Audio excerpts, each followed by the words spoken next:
दोस्तों, हमारी दुनिया दिखने में जितनी सामान्य लगती है उतनी है नहीं। इसके हर कोने में ऐसे ऐसे रहस्य छिपे हैं जिन्हें विज्ञान भी पूरी तरह से नहीं समझ सका।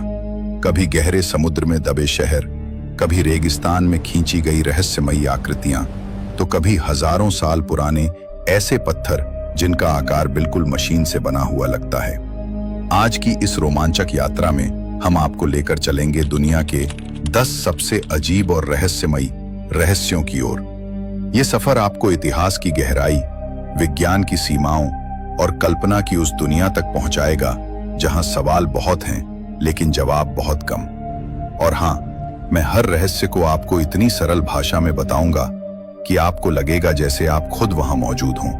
तो वीडियो को अंत तक जरूर देखिएगा। कल्पना भी कर सकते हैं कि पूरा का पूरा एक शहर समुद्र के नीचे छिपा हो सकता है। जी हां, जापान के पास समंदर की गहराइयों में कुछ ऐसा ही राज छुपा है जिसे कहते हैं योनागुनी मॉन्यूमेंट। सोचिए, आप गहरे नीले पानी में गोता लगाते हैं, चारों तरफ अंधेरा और सन्नाटा, और अचानक आपके सामने उभरता है एक विशाल ढांचा जिसमें सीढ़ियां हैं, प्लेटफॉर्म्स हैं और दरवाजों जैसी आकृतियां भी। देखने में बिल्कुल किसी प्राचीन शहर जैसा। इसकी खोज 1986 के दशक में हुई थी, जब एक गोताखोर शार्क की तलाश में उतरा था। लेकिन उसे जो मिला उसने इतिहासकारों और वैज्ञानिकों की नींद उड़ा दी। 50 मीटर लंबा और 20 मीटर चौड़ा रहस्यमयी स्ट्रक्चर।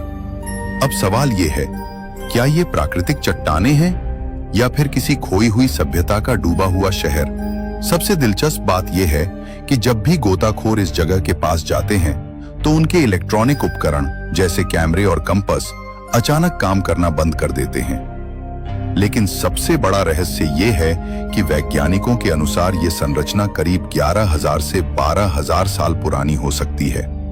आज तक ये एक रहस्य है। तो चलिए अब अगले रहस्य की तरफ बढ़ते हैं, जो स्थित है पेरू के तपते हुए नाज़का डेजर्ट में। अगर आप जमीन पर खड़े होकर इसे देखेंगे तो आपको बस सूखी रेत और पत्थर नजर आएंगे।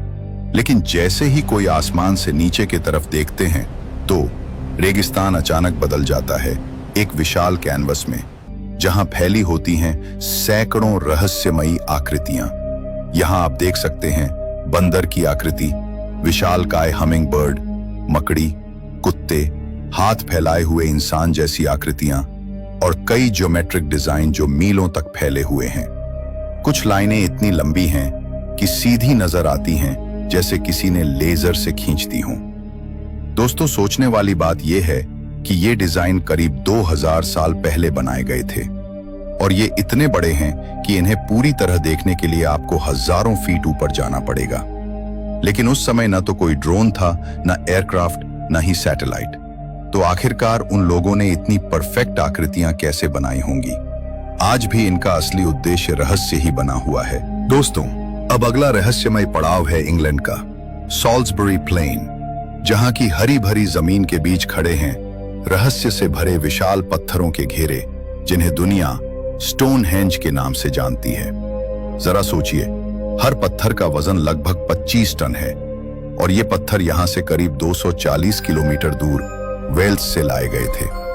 अब सवाल ये उठता है, 5000 साल पहले जब न ट्रक थे न क्रेन, लोगों ने इतने भारी पत्थरों को कैसे उठाया और इतनी परफेक्शन के साथ गोल घेरे में खड़ा कर दिया? वैज्ञानिकों का कहना है कि शायद रस्सियों और लकड़ी के रोलर्स का इस्तेमाल किया गया होगा। लेकिन दोस्तों, सच तो यह है कि कोई भी पूरी तरह निश्चिंत नहीं है। आपको क्या लगता है? जरूर बताएं। दोस्तों, अब बारी है एक ऐसी किताब की जिसे पढ़कर आप हैरान रह जाएंगे। लेकिन ध्यान रहे, ये कोई साधारण किताब नहीं, बल्कि दुनिया की सबसे रहस्यमयी किताब मानी जाती है। नाम है वॉयनिच मैन्यूस्क्रिप्ट। करीब 15वीं सदी में लिखी गई इस किताब में पूरे 240 पन्ने हैं। हर पन्ने पर अजीबोगरीब चित्र बने हुए हैं। कुछ ऐसे पौधे जो हमारी धरती पर कहीं नहीं पाए जाते, कुछ विचित्र आकृतियां और डायग्राम, और सबसे हैरान करने वाली बात, एक ऐसी भाषा में लिखावट जिसे आज तक कोई भी पढ़ नहीं पाया। 1912 में एक बुक डीलर विल्फ्रेड वॉयनिच ने इस किताब को खरीदा। तब से लेकर आज तक ये किताब इतिहासकारों, वैज्ञानिकों और भाषाविदों के लिए सबसे बड़ी पहेली बनी हुई है। सोचिए, इतनी कोशिशों के बावजूद भी न कोई भाषाविद इसे समझ पाया, न ही आज के आधुनिक एआई सिस्टम, यहां तक कि क्रिप्टोग्राफर्स, कोड ब्रेकर्स भी हार मान चुके हैं। अब सवाल यह है, आखिर इस किताब में ऐसा क्या लिखा है? कुछ लोग मानते हैं कि यह किसी अज्ञात सभ्यता का ज्ञान है, और हां, कई लोग तो इसे टाइम ट्रैवलर या एलियंस से जोड़ते हैं। दोस्तों, अब हम चलते हैं अटलांटिक महासागर की उस हिस्से में जिसे सुनकर ही रोमांच बढ़ जाता है। नाम है बरमूडा ट्रायंगल। ये इलाका मियामी, बरमूडा और प्योर्टो रिको के बीच आता है। ऊपर से देखने में यह सिर्फ समुद्र का साधारण हिस्सा लगता है, लेकिन सदियों से यहाँ कुछ ऐसी घटनाएं हुई हैं जिन्होंने इसे दुनिया का सबसे खतरनाक और रहस्यमयी क्षेत्र बना दिया, जहां पर जहाज बिना कोई सुराग छोड़े गायब हो जाते हैं और पीछे रह जाता है सिर्फ रहस्य। सबसे मशहूर घटना 1945 में हुई थी, जब अमेरिकी नेवी के 5 विमान, जिन्हें फ्लाइट 19 कहा जाता था, जो एक ट्रेनिंग मिशन पर निकले, बरम्यूडा ट्रायंगल से होते हुए मगर कभी वापस नहीं लौटे। हैरानी की बात यह कि उन्हें ढूंढने के लिए भेजा गया रेस्क्यू प्लेन भी रहस्यमयी तरीके से गायब हो गया। अब सवाल यह उठता है, आखिर यहाँ ऐसा क्या है? वैज्ञानिक कहते हैं कि ये सब नेविगेशन एरर या मौसम की खराबी की वजह से हो सकता है। लेकिन दोस्तों, यही तो मजा है, क्योंकि कुछ थ्योरीज इससे कहीं ज्यादा अजीब और दिमाग हिला देने वाली हैं। कहते हैं कि वहां एक मैग्नेटिक एनोमली है जो कंपास और इलेक्ट्रॉनिक सिस्टम को पूरी तरह बिगाड़ देती है। कुछ लोग मानते हैं कि समुद्र के नीचे से उठने वाली मीथेन गैस अचानक बुलबुलों की तरह निकलती है और जहाज को पल भर में समा लेती है। दोस्तों, यही है बरमूडा ट्रायंगल, एक ऐसा रहस्य जो विज्ञान और कल्पना दोनों की सीमाओं को चुनौती देता है। अब चलते हैं अपने अगले रहस्य की ओर। दोस्तों, इटली में रखा एक कपड़ा है, ट्यूरिन श्राउड, जो सिर्फ साधारण कपड़ा नहीं बल्कि रहस्य और आस्था का प्रतीक है। इस पर एक आदमी की पूरी तस्वीर उभरी हुई है, चेहरा, हाथ, पैर और चोटों के निशान भी।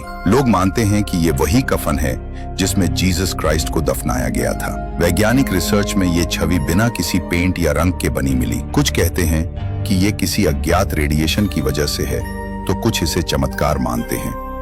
कार्बन डेटिंग ने इसे 14वीं सदी का बताया, लेकिन कपड़े पर आग और नुकसान भी हुआ। सोचिए, क्या ये सच में इतिहास का गवाह है या कोई मध्यकालीन तकनीक? दोस्तों, अगली रहस्यमयी चीज है पिरी रेस का नक्शा, जिसे 1513 में तुर्की के एडमिरल पिरी रीस ने बनाया। इस नक्शे में दुनिया के कई हिस्से बेहद सटीक दिखाए गए हैं। अट्रैक्टिव बात यह कि इसमें अंटार्कटिका भी बिना बर्फ के दिखी है, जबकि अंटार्कटिका की आधिकारिक खोज 1820 में हुई थी। तो ये कैसे पॉसिबल हो सकता है? पिरी रीस ने कहा कि उसने पुराने नक्शों और दस्तावेजों को जोड़कर बनाया, लेकिन इतनी सटीकता कहां से आई? कुछ मानते हैं कि यह खोई हुई सभ्यताओं का ज्ञान था, तो कुछ इसे अलग ही दुनिया से जोड़ते हैं। दोस्तों, अब चलते हैं मिस्र की तपती रेत पर, जहां खड़ा है एक ऐसा ढांचा जिसे देखकर आज भी विज्ञान दंग रह जाता है। यह है ग्रेट पिरामिड ऑफ गीजा।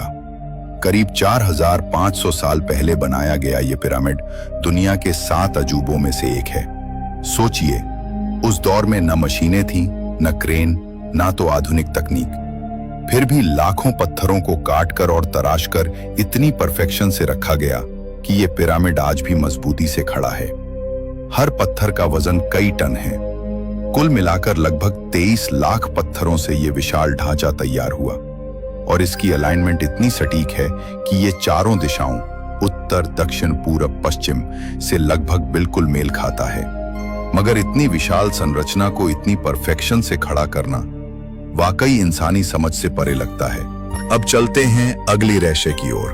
दोस्तों, सोचिए, अगर मैं आपसे कहूं कि इंसान ने बिजली का इस्तेमाल 2000 साल पहले ही शुरू कर दिया था, तो यकीन करेंगे? इराक में मिला एक साधारण सा मिट्टी का मटका, जिसे कहते हैं बैगदाद बैटरी। इसके अंदर तांबे का सिलेंडर और लोहे की छड़ पाई गई। वैज्ञानिकों ने जब इसे टेस्ट किया तो पता चला कि इसमें एसिड या नींबू का रस डालने पर यह बिजली पैदा कर सकता है। अब बड़ा सवाल यह है, इतनी पुरानी सभ्यता को बिजली की जरूरत क्यों थी? क्या वे धातुओं पर सोना चढ़ाने, इलेक्ट्रोप्लेटिंग का काम करते थे? या फिर किसी अज्ञात तकनीक का इस्तेमाल जिसका राज आज तक छुपा है। अब चलते हैं अपने लास्ट रहस्य की ओर, जो सबसे अद्भुत है। क्या आप सोच सकते हैं कि हमारे देश भारत में एक पूरा शहर समुद्र के नीचे दबा हुआ है?